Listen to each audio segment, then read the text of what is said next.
What's going on, everybody, and welcome back to the channel. So in today's episode, we're going to be going through all of my studio equipment and all the little tech and things that I use to make my life a whole lot easier with my huge setup that I have, my speakers, my headphones, my mic, my computer, everything and all the accessories that go with it to make my life super simple and easy to do. So guys, all of these links are going to be in the description below, so if you see anything that you like or you want to cop, just go ahead and you can find the link to it in the description below. It's all color coded for you by name, not color obviously. But yeah, so go ahead and check those things out, and without any further ado, let's get right into this.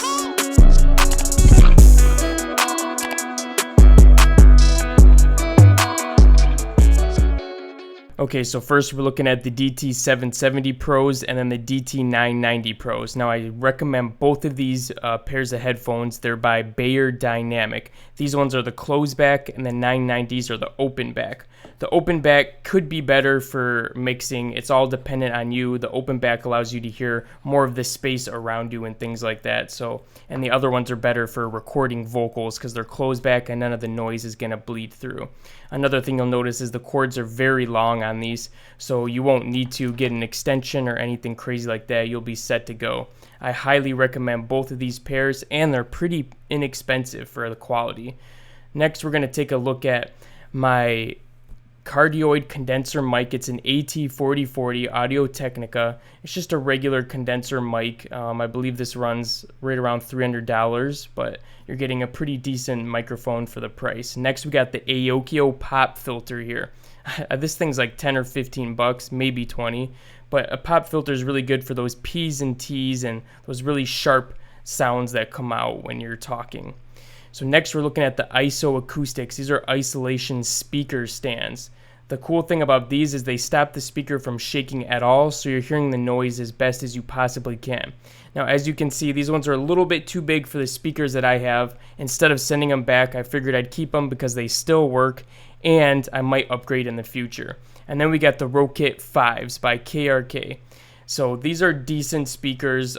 They're really good for bass-intensive music. They're not the best for mixing and getting perfect sound out of, but they still work, and they're really good for lower end in general. All right, so let's take a look at my interface. It's the Focusrite Scarlett. I have the Solo, so there's only one input on this bad boy. You got your monitor knob so you can control the volume, and you got your headphone jack and things like that, and you can mess with the different settings to get your mic to sound how you want it to, and it's really nice to be able to control the overall power and volume of your whole system overall. So it works really nice, and it's very inexpensive for your first interface.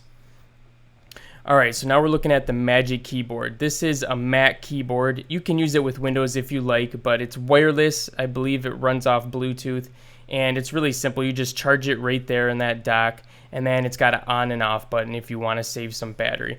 But if you like the feel of how Mac keyboards work, it's perfect for you. Otherwise, you could use any other keyboard, and it would be just fine.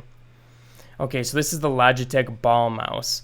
I forget the exact name of it, but it's pretty dope. You don't have to move your hand at all, and you can actually position it up and down by different degrees and things like that. So honestly, you don't get any of that cramping or spasming in your hands when you're using them. It's really, really comfortable, and all you are doing is moving your thumb with it.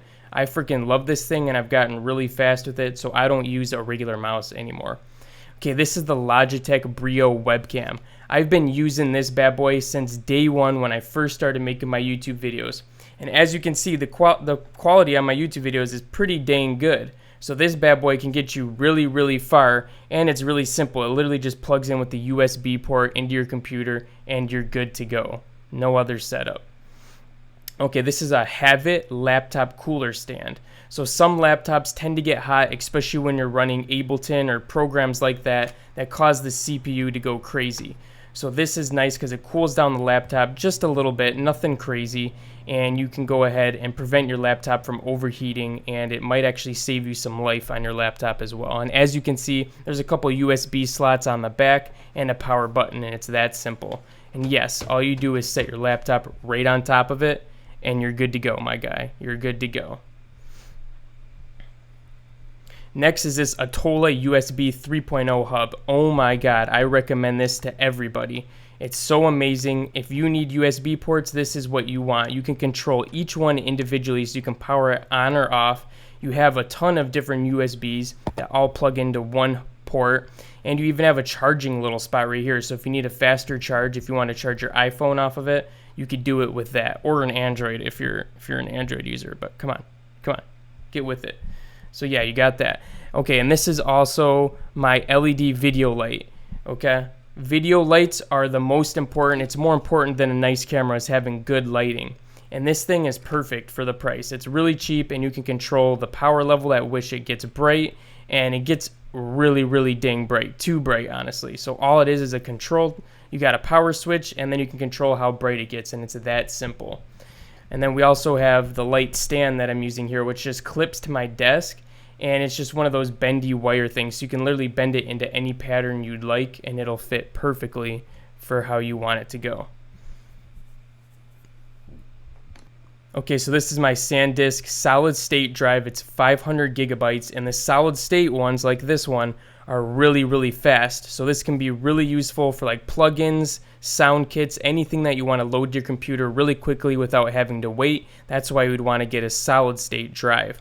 So this is a really good brand for those. And this is my Seagate, just a hard drive. It's not solid state, but it's 2 terabytes, so it's way, way bigger. It's 4 times as big. This is for just backing up my computer altogether. This is not as fast as a solid state drive, but it's a lot cheaper and a lot bigger. So therefore, if you need to back up like all of your files or your whole computer, it's really good to do it on something like this. You're going to save money. It's just not going to be able to copy things over as fast and things like that. Alright guys, and that is my studio equipment, all the accessories and little things that I use to make my life super simple when I'm making my videos, making my music, and just working in general on my computer. So I hope you guys found that useful, and like I said, all the links are in the description below, so if you saw anything there that caught your eye or that you want to check out, definitely use my links in the description below, and you'll be able to find everything super easy. And besides that, guys, thank you so much for watching all the way to the end. I appreciate you so much. If you haven't already, make sure to like this video and subscribe to the channel if you're new here, because we're uploading videos all the damn time that you're not going to want to miss out on. And besides that, I'll be catching you guys again in the next one. Peace out.